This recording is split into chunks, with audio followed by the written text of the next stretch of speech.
Assalamualaikum warahmatullahi wabarakatuh. Kembali lagi bertemu untuk Bu Fatwa di mata pelajaran IPA kali ini kelas 8. Kali ini Bu Fatwa akan membahas materi IPA kelas 8 bab pertama, yaitu gerak benda dan makhluk hidup di lingkungan sekitar. Kalau kemarin mungkin ada yang ketinggalan pelajaran, Bu Fatwa ulas kembali untuk materinya kita kali ini.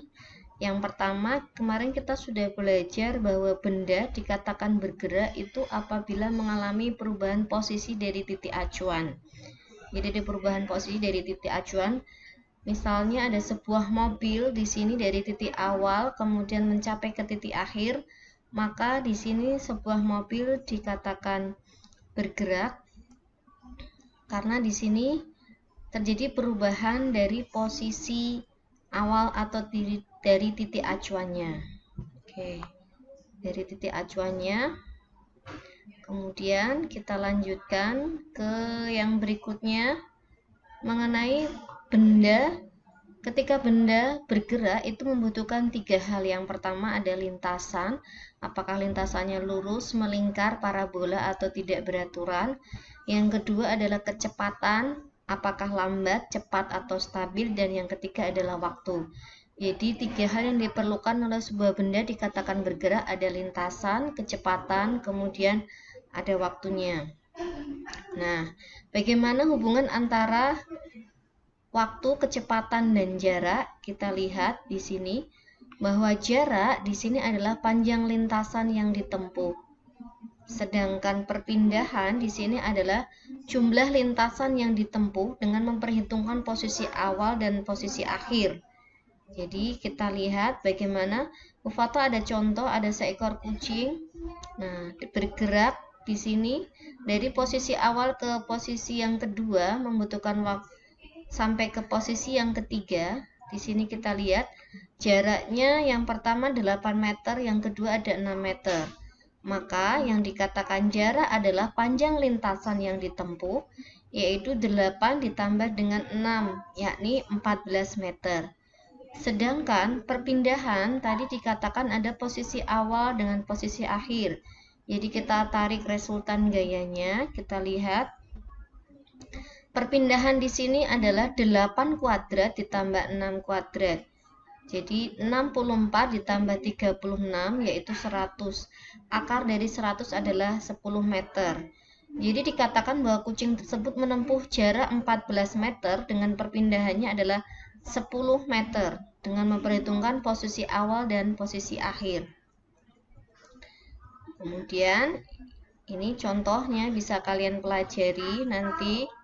Kita lihat yang berikutnya ada kecepatan dan kelajuan. Bahwa tadi kecepatan dan kelajuan perbedaannya. Kalau kecepatan di sini adalah mengukur perpindahan. Ada posisi awal dan posisi akhir. Sedangkan kelajuan di sini adalah mengukur jarak atau panjang lintasan yang ditempuh. Untuk rumusnya, baik kecepatan atau kelajuan disimbolkan dengan huruf V. V sama dengan S per T, di mana S di sini adalah jarak, satuannya meter, T sama dengan waktu, satuannya sekon, dan V sama dengan kecepatan atau kelajuan, satuannya meter per sekon. Kita lihat ada contohnya. Ada seorang atlet berlari menempuh jarak 30 meter.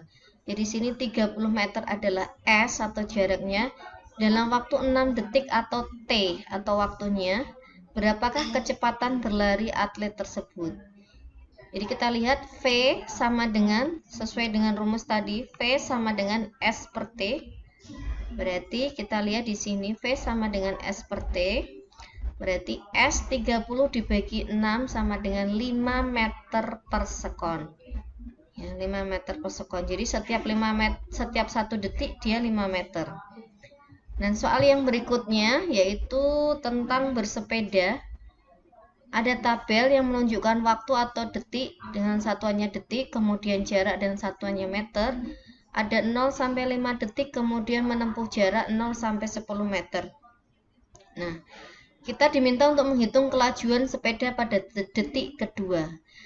Kelajuan atau V pada detik kedua, kita lihat V, kita lihat jaraknya 4. V sama dengan S per T, berarti 4 dibagi 2 sama dengan 2 meter per sekon. Kemudian pada detik keempat ada 8, berarti 8 dibagi dengan 4 sama dengan 2 meter per sekon. Pada detik kelima berarti 10 dibagi 5 sama dengan 2 meter per sekon. Artinya pada detik kedua, keempat, dan kelima semuanya membutuhkan kelajuan sebesar 2 meter per sekon. Kelajuan pada detik kedua, keempat, dan kelima adalah sama, yaitu 2 meter per sekon. Artinya bahwa sepeda tersebut memiliki kelajuan yang tetap, atau bisa dikatakan percepatannya sama dengan 0. Percepatan atau perubahan dari kecepatan sama dengan 0, karena tadi kelajuannya tetap, yaitu 2 meter per sekon. Kita lihat ada sebuah mobil dengan kecepatan tertentu dan jarak tertentu, X sama dengan jarak. Jarak. Nah, sebuah benda, kita pelajari lebih lanjut, sebuah benda itu dikatakan memiliki 2 buah gerak. Yang pertama, bisa bergerak secara lurus beraturan atau GLB dengan kecepatannya sama dengan tetap atau konstan. Di sini kecepatannya tetap sama dengan konstan, artinya di situ percepatannya sama dengan 0. Kalau kecepatannya tetap, percepatannya sama dengan 0. Kita lihat jarak antar titik-titiknya tetap. Ini menandakan bahwa kecepatannya tetap, sehingga benda tersebut dikatakan gerak lurus beraturan. Yang berikutnya, benda dikatakan gerak lurus berubah beraturan atau GLB. Ini benda bergerak dengan kecepatan yang tidak tetap. Bisa dipercepat atau bisa juga yang diperlambat. Dipercepat di sini tandanya plus, diperlambat atau negatif. Ini untuk menunjukkan apakah dia dipercepat atau diperlambat. Dengan tadi perubahan kecepatan yang tidak menentu, sehingga dikatakan gerak lurus berubah beraturan. Kita lihat yang dipercepat ini dari rapat kemudian ke renggang di sini, bahwa kuda tersebut memiliki kecepatan yang bertambah semakin dipercepat. Nah, semakin dipercepat di situ pada jarak tertentu ya semakin dipercepat. Nah, semakin renggang. Sekarang apa bedanya yang diperlambat? Di sini kita bisa pakai rumus. Ada V0 atau kecepatan awal ya di sini, V kecepatan akhir. Kita bisa menggunakan rumus ini sesuai dengan yang ditanyakan di soal nanti. Kemudian untuk yang berubah beraturan yang diperlambat dari posisi renggang kemudian merapat di sini. Kalau semakin menurun di sini ada kecepatannya menurun. Kecepatannya menurun atau di sini diperlambat ya. Negatif percepatan maksudnya di sini adalah diperlambat.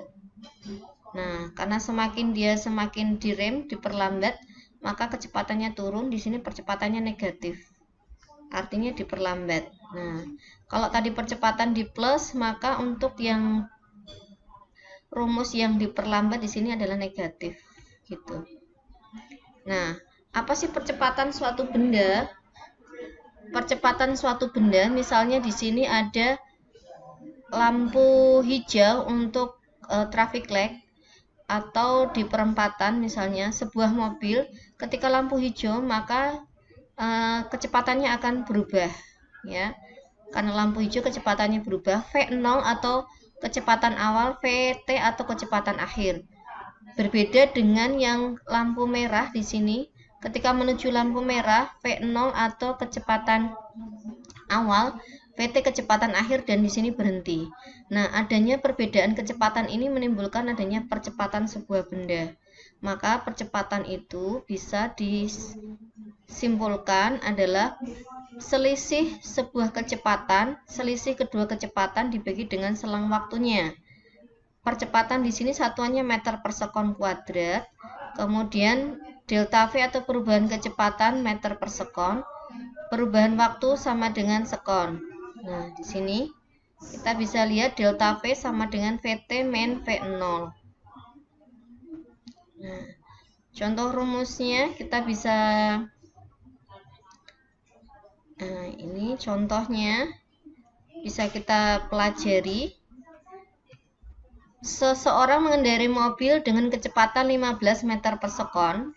Jarak yang ditempuh pada setelah 4 sekon dan 5 sekon. Kemudian waktu yang diperlukan untuk menempuh jarak 3 km.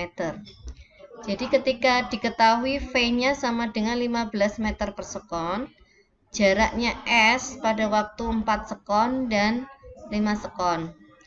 Nah, untuk S sama dengan V kali T untuk yang 4 sekon. V kali T berarti 15 kali 4 sama dengan 60 meter. Nah, untuk pada detik kelima di sini V kali T 15 dikali 5. 15 dikali 5 waktunya 75 meter. Nah, untuk waktunya yang menempuh jarak 3 km. Kita lihat 3 km. Kilometer ini masih satuan kurang baku, maka dijadikan meter, sama dengan 3000 meter. S per V, 3000 dibagi 15 sama dengan 200 sekon.